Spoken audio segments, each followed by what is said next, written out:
ഖത്തറിന്റെ തലസ്ഥാനമായ ദോഹയിൽ ഇസ്രായേൽ ആക്രമണം. ഹമാസ് നേതാക്കൾക്ക് നേരെ ഇസ്രായേൽ നടത്തിയ ആക്രമണമാണിതെന്ന് സൈനിക വൃത്തങ്ങളെ ഉദ്ധരിച്ച് ഇസ്രായേലി മാധ്യമങ്ങൾ റിപ്പോർട്ട് ചെയ്തു.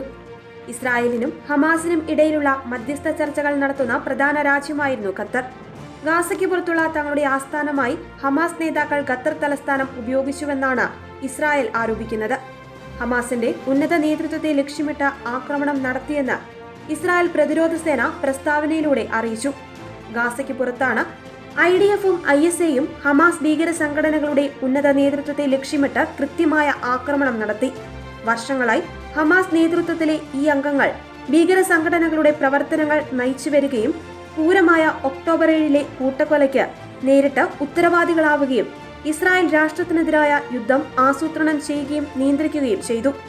ആക്രമണത്തിന് മുമ്പ് കൃത്യതയുള്ള ആയുധങ്ങൾ ഉപയോഗിക്കുന്നതും കൂടുതൽ രഹസ്യാന്വേഷണ വിവരങ്ങൾ ശേഖരിക്കുന്നതും ഉൾപ്പെടെ സാധാരണക്കാർക്ക് സംഭവിക്കാവുന്ന നാശനഷ്ടങ്ങൾ ലഘൂകരിക്കുന്നതിനുള്ള നടപടികൾ സ്വീകരിച്ചിരുന്നതായും ഇസ്രായേൽ പ്രതിരോധ സേന പ്രസ്താവനയിലൂടെ അറിയിച്ചു. ഇസ്രായേൽ വ്യോമാക്രമണം നടത്തുമ്പോൾ ഹമാസിന്റെ ഉന്നത നേതാക്കൾ എല്ലാവരും തന്നെ ദോഹയിൽ ഉണ്ടായിരുന്നുവെന്നാണ് മാധ്യമങ്ങൾ റിപ്പോർട്ട് ചെയ്യുന്നത്.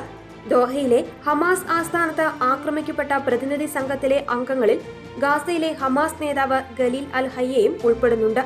വെസ്റ്റ് ബാങ്കിൽ ഹമാസിനെ നയിക്കുന്ന സഹർ ജബാരിൻ, ഹമാസിന്റെ ഷൂറ കൗൺസിൽ തലവൻ മുഹമ്മദ് ദർവിഷ്, വിദേശത്ത് ഹമാസിന്റെ തലവൻ ഖാലിദ് മഷാൽ എന്നിവരും ആക്രമണ സമയത്ത് ആസ്ഥാനത്ത് ഉണ്ടായിരുന്നതായാണ് പുറത്തുവരുന്ന റിപ്പോർട്ടുകൾ. എന്നാൽ അധികൃതരിൽ നിന്ന് ഔദ്യോഗിക സ്ഥിരീകരണം ഇതുവരെ പുറത്തുവന്നിട്ടില്ല.